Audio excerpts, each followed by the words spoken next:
So, hello guys. Magandang hapon po. So, June 12 guys. So, nag-reheat yung ano ko pala guys. Yung inahin ko hindi na buntis, hindi na tinablahan. So, ngayong June 12, ayan, na-AI ko dyan. Inulit sa pag-AI. Bukas, ano ko yan, ipapalo up ko bukas guys. Yung last kasi niya, delay na kasi pumunta yung ano guys, yung technician kasi gawa nung ano, nagpa-check up siya ng ano, asawa niya. Kaya delayed yung pagpunta niya dito nung ano, pag-EI niya. So ngayon, medyo advanced ngayon guys, pero walang problema kasi bukas pa-follow up ko. Ta-timing na to bukas.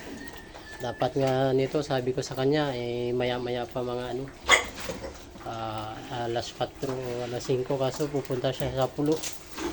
May customer siya doon, gagabihin siya. Kaya dinaanan niya na ako.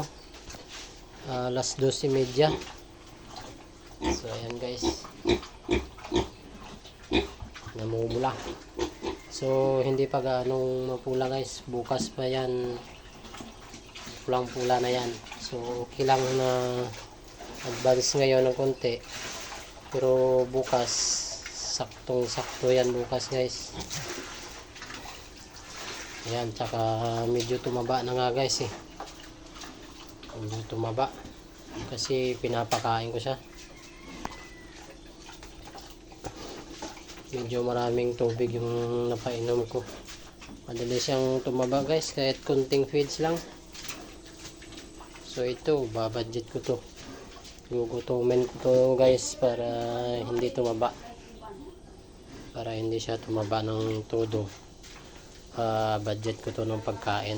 So 8 liters lang yung kain nito, tubig nito sa umaga.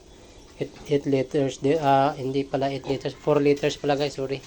So kasi yung binibigay ko sa kanya dito 8 liters sa umaga, 8 liters sa hapon. So ngayon, adjust ko ng 4 liters lang guys. Ganito kalaki kasi tubigan niya, 4 liters. So dalawa sa umaga, dalawa sa hapon, kaya nagiging 16 liters isang araw niya. So ngayon 4 liters lang, mamayang gabi 4 liters, tapos konting ano lang, konting darak at saka konting feeds. May backflow pa nga guys, konti kasi hindi pa gaano halanganin pa sana. So bukas timing na yan bukas guys. Ito pala yung apo niya guys, so re-reserve ako sa kanya dyan pag hindi na to mabuntis, benta na to. Ito nang ipapalit ko yung apo niya. So ayan guys, hirap kasi pag tinamaan ng swine, lalo na't buntis. Naapektuhan yung ano guys, yung pinagbubuntis. Kung hindi manganak ng maaga, nalulusaw o namamatay dun, namamatay sa loob, hindi nagde-develop guys. Ayan siya guys.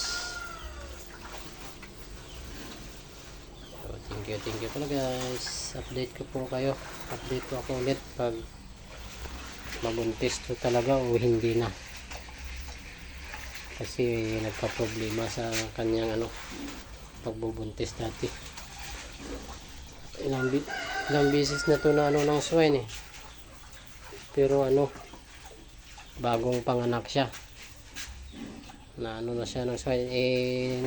Nung last niya na na atake ng swine, ayun, buntis siya, kaya ayun, kunan, namatay, naapektuhan yung niya, yung pagbubuntis. So sana ngayon hindi na bumalik yung swine. So ngayon guys, wala pa, 2 taon sunod na 2 taon dito guys yung atake sa amin yung swine.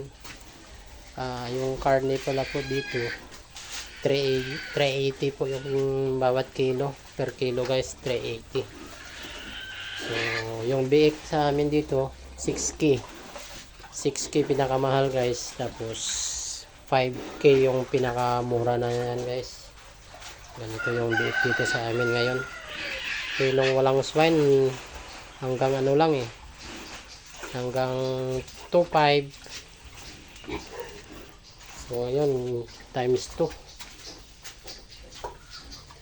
Thank you guys.